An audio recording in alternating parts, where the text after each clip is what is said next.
Queridos, ser cristão não é fácil sempre ser cristão. Quando nós lemos na Escritura a respeito da vida cristã e os desafios que nós encontramos, sempre está envolto a algo que é muito difícil. Jesus disse que aqueles que o seguem experimentariam perseguição. Contudo, todas as vezes que a Escritura fala a respeito disso, em momento algum ela trata disso de forma desanimadora. Não são palavras de Deus para gerar no povo dele, naqueles que fazem parte do seu reino, algo como vontade de não fazer. Há muito mais uma promessa de vitória junto disso. É por isso que está escrito, por exemplo, nos escritos do apóstolo Paulo, em Romanos capítulo 8, onde é dito que por amor de ti, linguagem de Paulo, nós estamos sendo condenados à morte todo dia. E depois ele diz, e somos considerados como ovelhas destinados ao matadouro. O mesmo apóstolo Paulo nesse texto diz, mas em todas as coisas, somos mais do que vencedores através daquele que nos amou. Essa é uma imagem maravilhosa e só pode ser compreendida numa relação íntima com Deus. Puxa vida, falar que a imagem do matadouro e de ovelha sendo levada ao matadouro é bonita, é meio complicado. Mas assim, nós precisamos aprender a visualizar a beleza que Deus traz a isso tudo. Esse texto nos fala de ovelhas que estão sendo conduzidas para uma dificuldade tamanha que tem a ver com morte. E eles não estão brigando. O texto diz que estão cantando, dá essa ideia. O texto diz que é a canção da vitória. E eles dizem, somos mais do que vencedores. Quando nós pensamos num animal predador, como pensamos num leão, num urso, num tigre ou coisa dessa natureza, nós pensamos, esse é um animal vencedor. Mas é interessante que na linguagem bíblica, Deus, o próprio Filho, é tratado como um leão da tribo de Judá. E quando fala a respeito da igreja, não nos chama de leão. Nos fala de ovelhas que estão sendo tratados como ovelhas. E que tem um Senhor, um pastor que cuida delas. E em outro texto é tratado como aqueles que estão sendo levados ao matadouro. Esse texto da palavra de Deus, ele nos apresenta vitória. Vitória em meio às dificuldades. É a conquista de ovelhas. Ovelhas que não estão conquistando nada por suas próprias forças, porque são grandes demais ou têm um rugido amedrontador. Mas uma conquista que é dada por Deus e que é concedida a eles por causa de uma fé verdadeira e por causa de uma obediência verdadeira. E a vitória dessas ovelhas está na graça de Deus, que lhes concede fé e lhes concede obediência. Você já pensou na sua vida cristã como uma ovelha que tem que lutar para proclamar o Evangelho e viver o Evangelho como ovelha, no meio de um mundo cheio de leões, prontinhos para devorar, porque essa é a linguagem que nós encontramos na primeira carta de Pedro, dizendo que o diabo é como um leão que ruge ao redor, prontinho para encontrar uma situação e devorar, dando a ideia de que nós somos as ovelhas a sermos devorados. Não é incomum esse tipo de linguagem na Escritura, e aqui no livro de Atos nós vamos encontrar algumas vezes a ideia de um povo vencendo em meio a dificuldades. Nesse texto nós vemos o povo de Deus em frente ao pórtico de Salomão, e a partir daí uma história toda nos é contada a respeito de como Deus cuida do seu povo enquanto ele expressa fé e obediência. Existe essa condição. Deus cuidando dos seus enquanto eles expressam fé e obediência. Se você observa bem no verso de número 12, diz que foi dado aos discípulos, aos apóstolos, muitos sinais e prodígios. E isso estava acontecendo, ocorrendo entre as pessoas. E eles estavam todos de frente do pórtico de Salomão, que certamente não foi construído por Salomão, mas que foi nomeado como o pórtico de Salomão, que era ali no templo. Nessa situação, o texto diz que estas pessoas, elas não tinham atrevimento de se ajuntarem aos apóstolos, dando-nos uma ideia de que aquelas pessoas tinham muito medo de se aproximarem dos apóstolos. E não é difícil compreender isso. Eles estavam falando a respeito de um Deus Salvador que não tinha nada a ver com Roma, que era aquele governo sobre eles, governo que tinha a ver com leis, que tinha a ver com penalidades, e que tinha a ver com o rei que se autodenominava Deus. E se eles fossem se ajuntar àqueles apóstolos que serviam a um outro Deus, eles seriam tratados de maneira dura. Eles não se atreviam a fazer isso. Eles não se atreviam a fazer isso porque haviam aqueles que defendiam uma religiosidade diferente daquelas que aqueles apóstolos estavam pregando, e que também tinham poder nas mãos. O texto diz, eles não se atreviam a se associar com eles. No entanto, essas pessoas tinham estima dos apóstolos, olhavam para eles de uma maneira cuidadosa, zelosa, estimosa. Naquela época as pessoas tinham medo de se agregarem aos primeiros crentes, mas tinham respeito por eles, tinham zelo e estima por eles. Provavelmente, se nós olharmos aqui nos versos anteriores, o texto registra um evento entre Ananias e Safira e os apóstolos. O povo de Deus vivia tendo tudo em comum, e Ananias e Safira resolvem pegar todas as suas posses, à semelhança dos outros, e dizer, olha, nós vendemos, está aqui tudo o que nós vendemos para que possamos viver de forma comum. Só que nós sabemos muito bem a história, eles não fizeram isso com inteireza. Primeiro o marido foi lá e mentiu, e morreu. Depois a esposa foi e fez a mesma coisa, e mentiu, e também morreu. E certamente aquelas pessoas sabiam o que havia acontecido. A notícia da morte de Ananias e Safira se espalhou por toda a terra.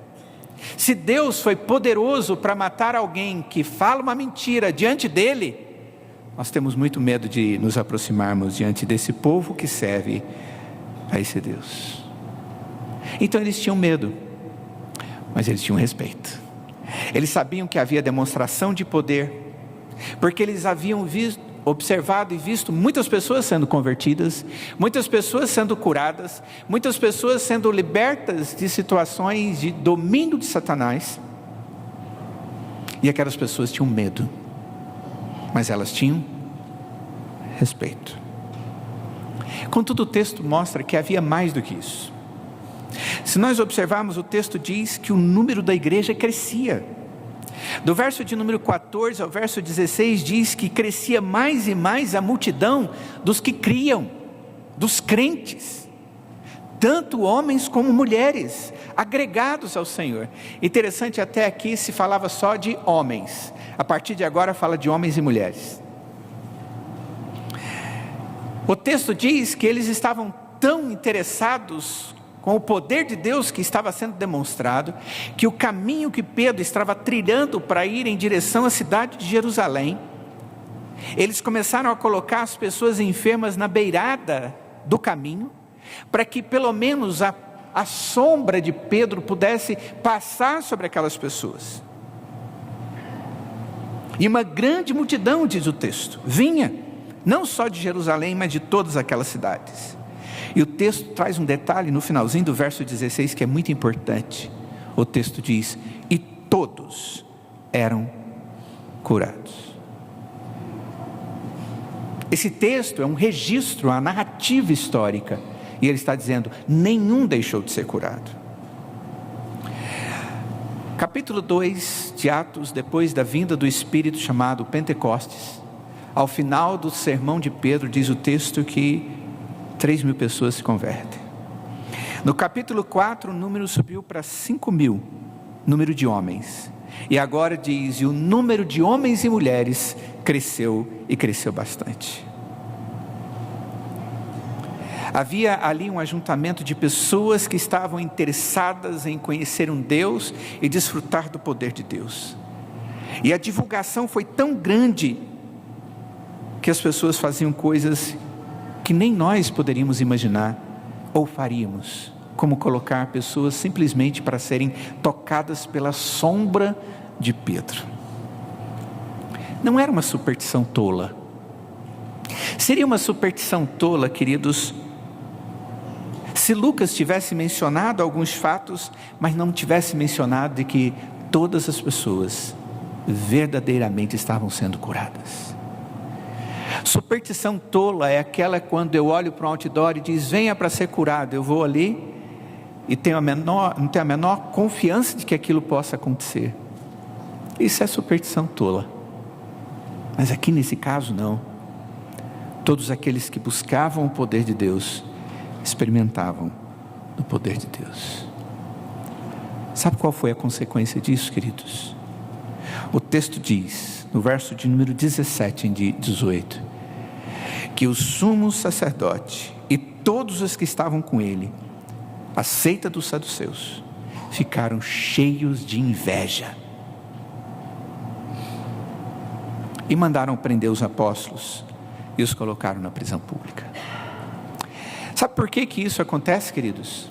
Sabe por que existe a inveja? Porque diante da demonstração do poder de Deus, do amor de Deus, da graça de Deus,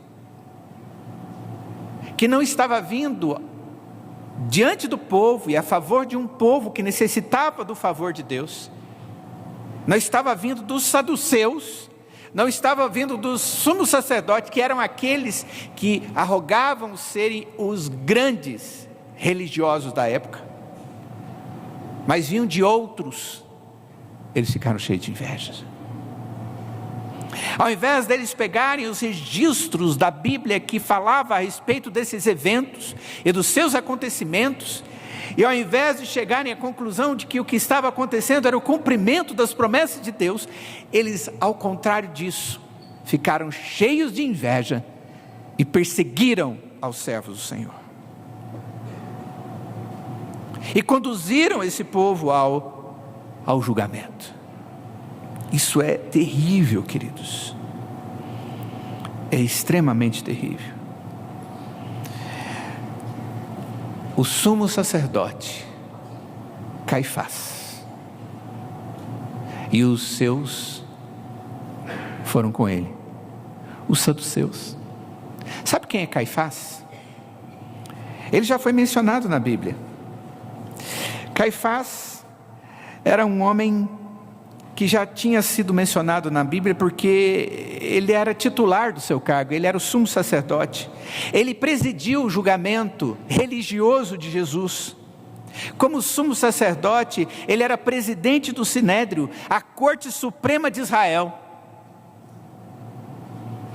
E agora, quem está julgando estes era Anás, possivelmente seu neto.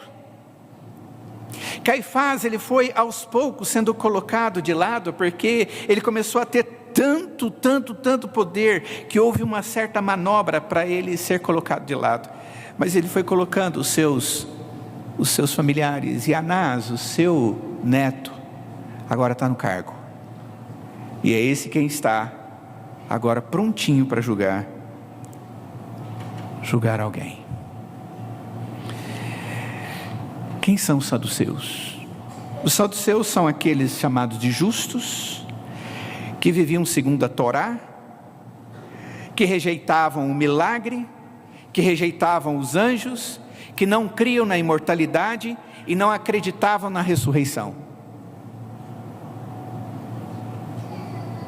São estes que estão agora para julgar, para questionar aqueles que criam em Jesus, o Deus encarnado, que usou o seu anjo para vir ao mundo,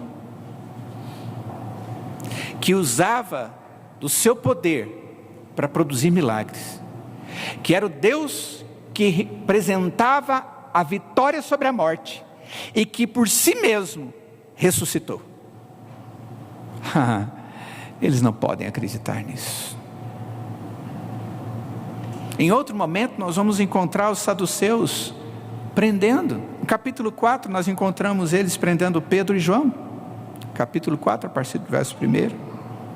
Porque ficaram irritados, porque Pedro e João pregavam a ressurreição dos mortos. E agora estão prendendo de novo. A razão para essa perseguição, queridos, foi por causa do ciúme. Foi por causa da veracidade causando ciúme diante da mentira. Queridos, nós estamos como povo de Deus, vivendo como povo de Deus, por causa da verdade. E a verdade é única. Jesus Cristo é o Filho de Deus, que veio ao mundo para sofrer em nosso lugar, para morrer pelos nossos pecados, para ressuscitar e ser a nossa esperança. A nossa realidade é extremamente semelhante à daqueles apóstolos. E se nós vivemos como cristãos, nós vivemos por causa da verdade. Mas todas as vezes, queridos, que a verdade é dita, existem aqueles que não gostam da verdade. E nesse texto é dito que eles não gostam por causa da inveja. Sabe por quê, queridos? Porque no devido tempo, a verdade sobressai e a mentira é ridicularizada. E naquele tempo, a verdade estava diante dos olhos deles. O poder de Deus estava diante deles. E todos, mesmo tendo medo, não conseguiam negar. O que eles faziam vinha de Deus. Sabe, queridos, Deus nos chama a enfrentarmos dificuldades para vivermos o Evangelho, se isso for necessário. Deus nos deu em Cristo Jesus uma liberdade do pecado, mas não para vivermos a nossa própria liberdade, mas para servirmos a Ele, para vivermos uma obrigação que Ele nos dá, para falarmos da sua graça e para demonstrarmos o seu poder, aquele que Ele tem operado na nossa vida. Deus faz isso na nossa vida. Ele nos liberta para que possamos servi-lo. Ele vem a nós em nossos pecados, redime a cada um de nós, para que nós possamos viver não o que nós queremos, mas o que Ele deseja de nós.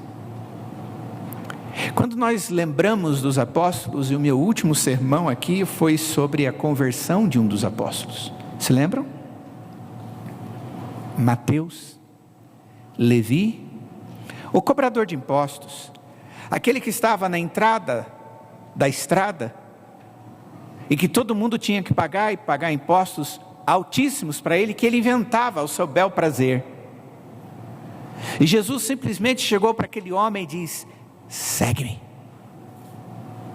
E o seu coração foi atingido, e aquele homem se tornou um proclamador do Evangelho. E as primeiras pessoas que ele proclamou o Evangelho foram pessoas como ele, que eram tratadas como as piores do mundo, que ninguém gostava.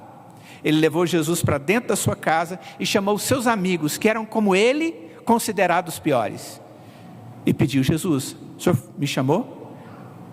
falou meu coração, agora fala para estes. O primeiro ato daquele homem foi levar os seus amigos, que como ele eram pecadores, e tratado como um dos piores, para ouvirem o evangelho dentro da sua própria casa, e ver o seu próprio testemunho. A verdade para mudar a mentira, para transformar vidas. E os apóstolos continuam fazendo o seu trabalho. No verso de número 21, diz o texto: chegando porém o sumo sacerdote e os que com ele estavam, convocaram o sinédrio e todo o senado dos filhos de Israel, e mandaram buscá-los no cárcere. Querido, lembra o que foi feito com eles? Colocados no cárcere. Deus mandou um anjo para abrir as cadeias. Os soldados estavam na porta e não viram eles saírem. As portas estavam fechadas e não viram nada ser aberto. E eles foram para fora e foram pregar o evangelho. Quando chegaram ali, imagine a cena.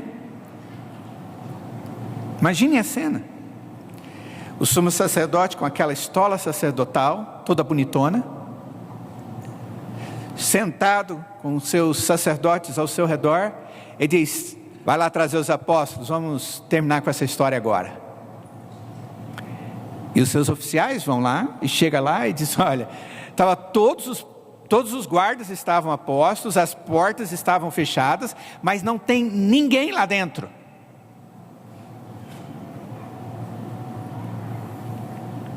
E diz o texto que finalmente entra um policial, meio envergonhado no seu semblante, e diz: olha, o cárcere está aberto. Ou melhor, está fechado e eles não estão lá.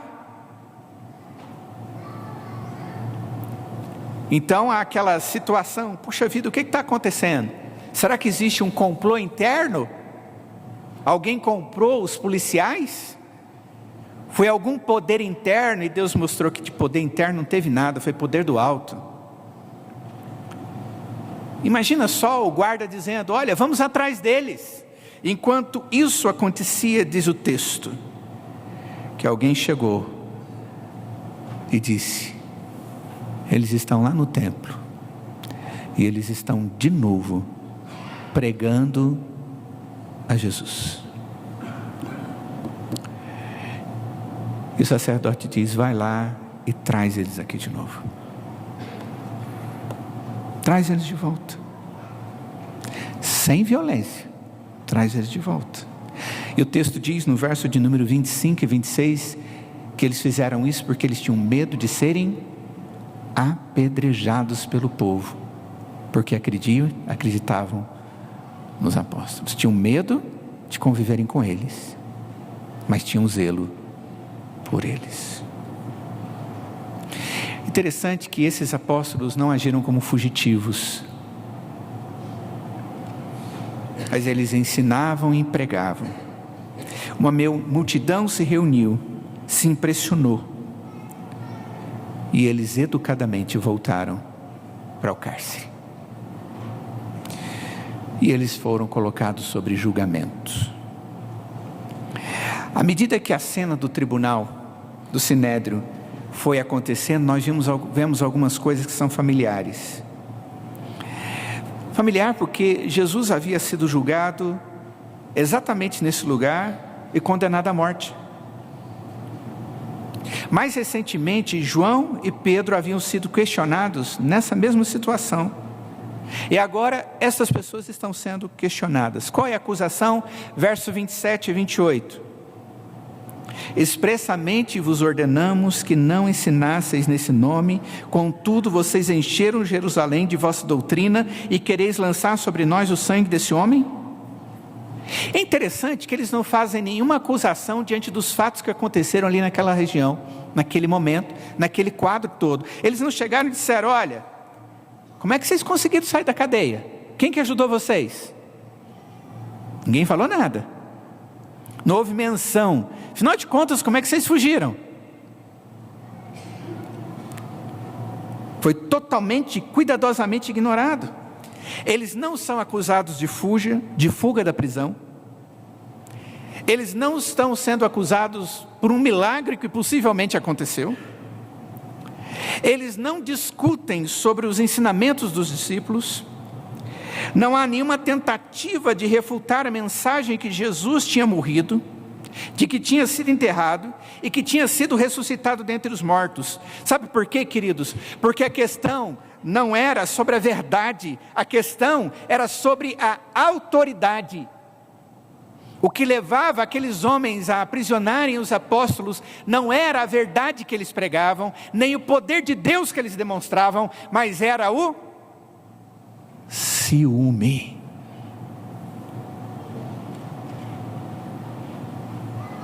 Era o ciúme.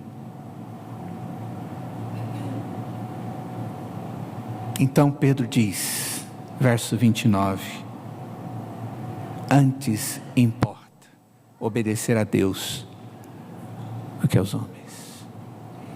Se o problema é ciúme, vocês não querem saber como nós saímos da cadeia, sobre o conteúdo da mensagem, vocês não querem saber de nada disso, nem do poder que tem sido usado para curar essas pessoas, eu quero dizer uma coisa para vocês: antes importa obedecer a Deus do que aos homens. A palavra obedecer aqui é usada para falar da obediência a Deus. E obediência, irmãos, é o reconhecimento da soberania daquele que está dando a ordem, da autoridade daquele que ordena. E Deus é a autoridade suprema. Ele é o seu chefe. Não o sumo sacerdote, não a lei dos homens, mas o Deus Altíssimo. A lei não depende de resultados, depende daquele que manda, e da autoridade e da verdade que ele tem nas suas palavras. A obediência é aceitar a adversidade, aceitar mesmo a perseguição que vem do fato de fazer algo que Deus ordenou. O Sinédrio diz, não pregue, mas Deus lhes disse, vai dar testemunho, sede minhas testemunhas, em Jerusalém, Judeia, Samaria e até os confins da terra. E eles descobriram que eles deveriam obedecer à autoridade e o propósito do Deus superior a eles. Qual foi a defesa que eles levantaram?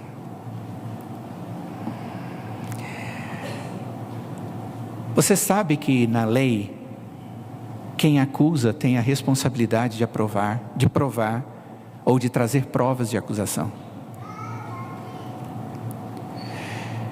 E aqui eles estão sendo acusados de algo. E Pedro passa a pregar o verdadeiro evangelho que o Sinédrio está proibindo e a trazer para eles as suas argumentações. Em nome de quem? Com o poder de quem? Ele diz, primeiro, o Deus de nossos pais que ressuscitou a Jesus. Verso 30. Esse é o meu primeiro álibi. É em nome dele, o Deus que ressuscitou a Jesus. Segundo, eu faço isso por causa do testemunho dos discípulos. E nós somos testemunhas dessas coisas. O que nós estamos falando e o que nós estamos pregando, nós vimos. Então nós estamos falando na autoridade daquilo que nós experimentamos. Esse é o nosso segundo álibi. E o terceiro é o testemunho do Espírito Santo. Verso 32. Somos testemunhas e assim é o Espírito Santo que Deus deu àqueles que lhe obedecem. Queridos, quando nós falamos de proclamar o Evangelho, nós não estamos falando de algo que é simples.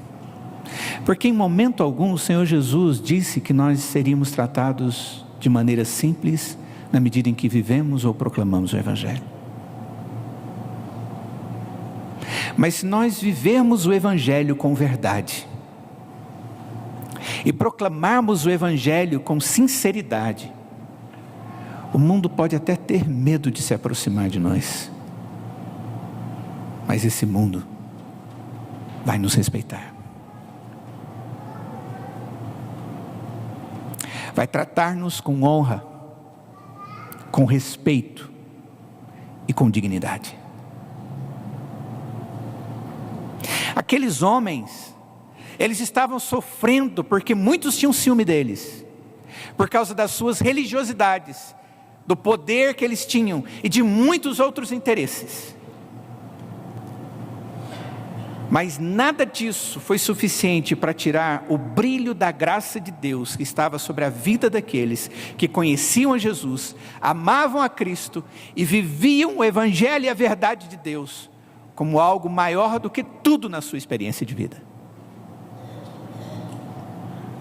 E eles eram respeitados.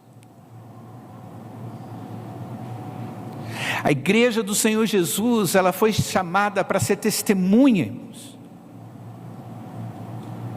E ser testemunha em meio a um mundo que não crê em Jesus, que não crê na realidade e a sua própria necessidade de perdão de pecados, porque até mesmo despreza o pecado e as suas consequências. Mas Deus é o Deus que nos abençoa na medida em que agimos de maneira correta. O texto aqui diz que no verso 33, eles libertaram os discípulos, vão embora, e eles foram. E eles foram felizes, porque eles sentiram alegria pelo privilégio de poder sofrer pelo nome de Cristo. E foram falar do Evangelho. E diz o texto que o sumo sacerdote e aqueles que estavam com eles ficaram enfurecidos e desejando matá-los, assassiná-los. A palavra que Pedro falou ao coração deles, tocou no coração deles. E o Evangelho sempre faz isso, irmãos. No capítulo 2, verso 37, quando nós vemos Pedro pregando o Evangelho, o mesmo Evangelho também tocou no coração das pessoas. Só que aquelas pessoas ouviram, aceitaram, se arrependeram dos seus pecados e receberam Jesus como seu Salvador. Contudo, estes agora também foram atingidos pelo Evangelho, mas ao invés de se arrependerem, crerem e aceitarem a Jesus, eles agiram de outra forma. Eles quiseram assassinar.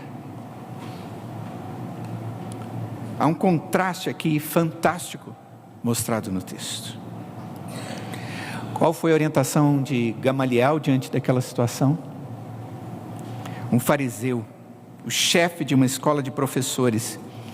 Vocês lembram aos pés de quem que Paulo foi educado?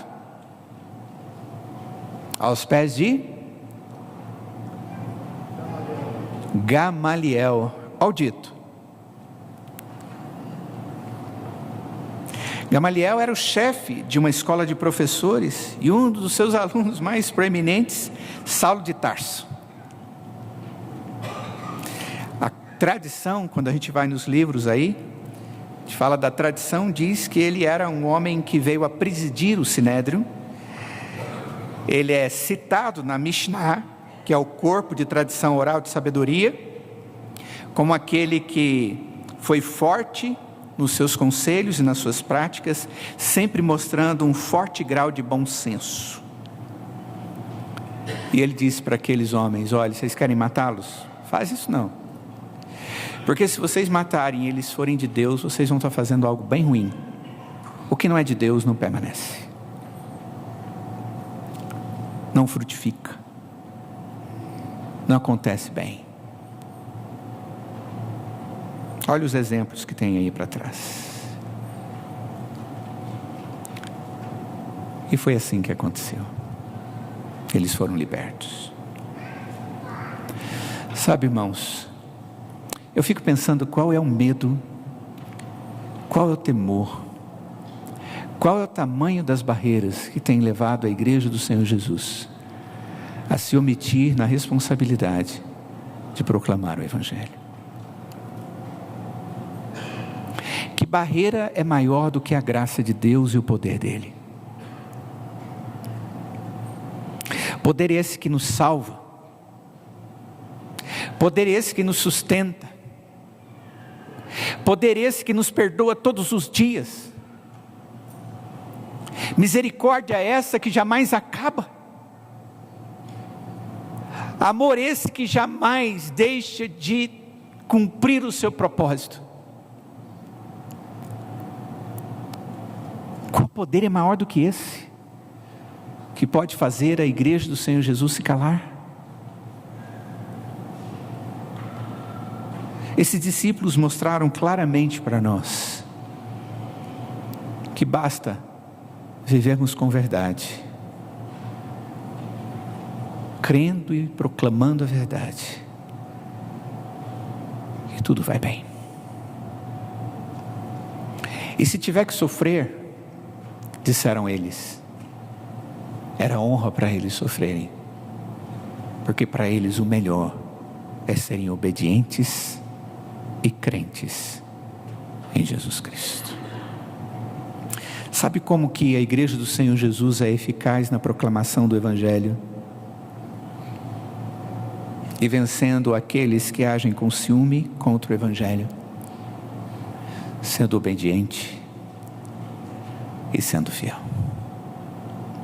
Pois foi exatamente assim que os servos de Deus, os apóstolos, foram usados para proclamar o Evangelho e lançar as raízes e a base da igreja na qual hoje nós fazemos parte. Porque Deus foi com eles. Na medida em que esta igreja foi fiel e foi obediente. O Senhor Jesus, quando falou com seus discípulos, falou para eles: levantem os olhos e olhem. Vocês se lembram o que Jesus mandou os seus discípulos olharem? Olhem os campos. O que acontece com o campo? Ele está pronto.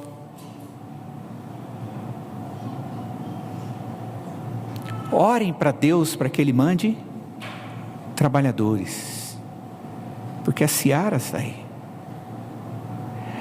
Se Jesus falou isso naquela época, irmãos, pensem no tamanho da seara de hoje. Nós temos uma população que não para de crescer. Nós temos uma enormidade de pessoas ao nosso redor. E esse percentual cresce de forma assustadora todos os dias e toda hora. Como é bom ver pessoas olhando para isso aqui e se sentindo desafiadas. Mas lembre-se, Deus não nos fez leões. Deus nos fez ovelhas. Deus não nos fez para devorar ninguém. Deus nos fez para sermos ovelhas que dependem do pastor, mas que cumpre o seu propósito como ovelha, obediente e fiel. Não se preocupe, o pastor tem cajado, ele tem vara, ele nos leva para o aprisco na hora certa, para o alimento na hora certa, ele nos protege dos lobos, ele nos conduz no meio dos inimigos, e ainda nos dá a esperança de vida eterna, porque bondade e misericórdia certamente nos seguirão todos os dias da nossa vida, e habitaremos na casa do Senhor para todo sempre. Essas são as palavras de Davi, de um homem que aprendeu com o Senhor o que é ser ovelha e poder crer no Senhor como Deus da sua vida. Vamos orar. Ó Deus, quão grande é o desafio que o Senhor tem colocado sobre nós. É tão grandioso que nós nos sentimos desfalecidos,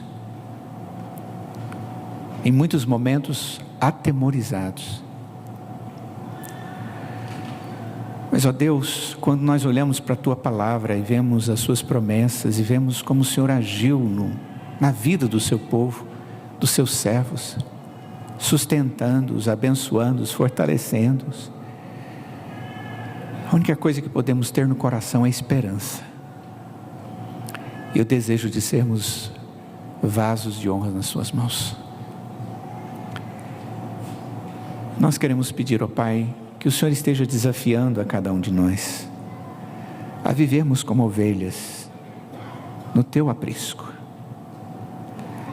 a proclamarmos o Teu Evangelho com sinceridade e intrepidez, apesar das dificuldades. E, ó Deus, não permita que nenhum de nós que está aqui hoje esteja pensando que essa mensagem é para o outro que está do lado.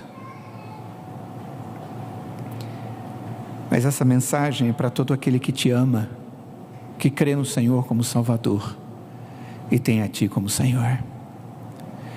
Por isso, coloque isso no nosso coração e incomode-nos, pois vivemos no meio de um mundo sem esperança, sem fé, sem alegria, sem Cristo no coração. E sabemos que somente no Senhor podemos ter todas essas coisas. Faça queimar o nosso coração, ó Pai, um desejo de amar as pessoas como o Senhor amou, dando o Seu Filho, que se esforçou, que se dedicou e morreu por nós, deixando exemplo. Ajuda-nos, ó Pai, ajuda-nos a compreender isso, em nome de Jesus. Amém.